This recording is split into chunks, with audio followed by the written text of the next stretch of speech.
तिल वाली बहू। शकुंतला बहुत ही धार्मिक महिला है। हर समय पूजा पाठ में लगी रहती है।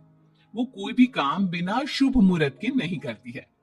शकुंतला अपने बेटे राज की शादी करवाना चाहती है, इसलिए वो पंडित जी के पास राज की कुंडली लेकर जाती है। प्रणाम पंडित जी, मेरा बेटा राज बहुत संस्कारी है। पूजा पाठ और धर्म कर्म के कार्यों को बहुत निष्ठा से पूर्ण करता है।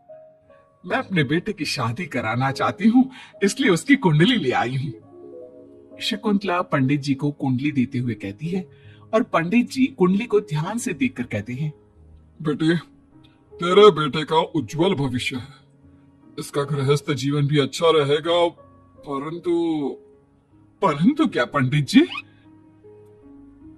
परंतु एक बात का विशेष ध्यान रखना होगा। तुम्हें अपने बेटे की शादी उसी लड़की से करानी होगी जिसके गाल पर तिल हो। वो लड़की तुम्हारे घर, तुम्हारे बेटे और तुम्हारे भविष्य के लिए सुख, शांति और समृद्धि लाएगी। तुम्हारा भाग्य केवल उस लड़की के आने से ही जागेगा।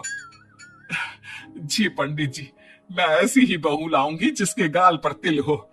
धन्यवाद पंडित जी, धन्यवाद। पंडित जी का धन्यवाद करके शकुंतला वहां से चली जाती है। अब वो दिन रात तिल वाली बहू के बारे में सोचती रहती है। शकुंतला अपने बेटे का जहां भी रिश्ता लगाती तो उसकी एक ही शर्त होती कि तिल वाली बहू चाहिए, लेकिन उसे तिल वाली बहू कहीं मिलती ही नहीं। एक दिन अपनी माँ को इस तरह से परेशान देखकर राज कहता है, माँ, आप मेरे लिए तिल वाली लड़की क्यों देख रही हैं? अरे क्योंकि पंडित जी ने बोला है, वो तुम्हारे और इस घर के लिए भाग्यशाली साबित होगी। माँ, मैं एक लड़की से प्यार करता हूँ।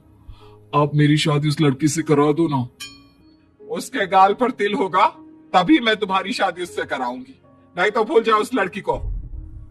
माँ की बात सुनकर राज को लगा कि माँ उसकी शादी कभी होने ही नहीं देगी, इसलिए उसने बिना कुछ सोचे समझे बोल दिया, अब माँ है ना, उसके गाल पर तिल है। सच में माँ, बहुत प्यारा तिल है। तू सच कह रहा है बेटा? अरे तो तूने मुझे पहले क्यों नहीं बताया? जल्दी से मुझे उस लड़की से मिलवा दे। ठीक है माँ, मैं बात करता हूँ उससे। अगले दिन राज रोशनी के पास पहुंचा और उसे सारी बात बताई। रोशनी ने सारी बात जानने के बाद कहा, राज, तुमने माँ से झूठ क्यों बोला?